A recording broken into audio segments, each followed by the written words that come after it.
حضرت انس رضی اللہ عنہ فرمائی رسول اللہ مبارک نما اوریدلی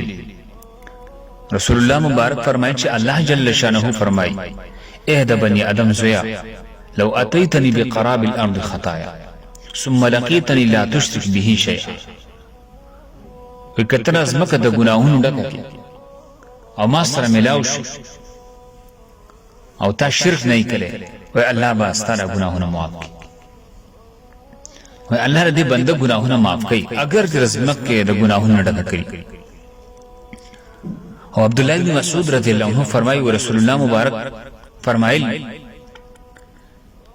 من مات وهو يدعو من دون الله ندا دخل النار کم کس وفات شو او د الله نه الهو بل څوک را بللو بل چاته आवाज لګولو ودا کس په ورته داخلي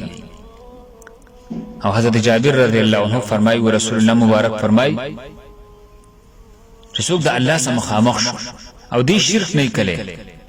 نو دا کس په جنت داخلي ومن لقيه يشرك به شيئا دخل النار او څوک د الله سره ملاو شو د شرک کو دا کس په ورته داخلي دا ابو هريره رضی الله عنه روایت ته وی رسول الله مبارک فرمایل چې وه هلاک کون کې شلون نزان بچ کی په هغه کې یو د شرک ودا شرک انسان هلاک کوي شرک دومره خطرناک بیماری دا انسان د جهنم په دروازه وردن کوي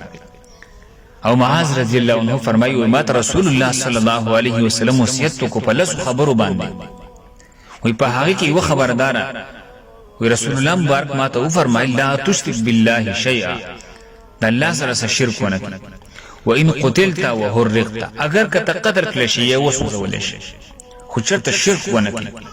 شرک دومره سخت خطرناک بیماری ده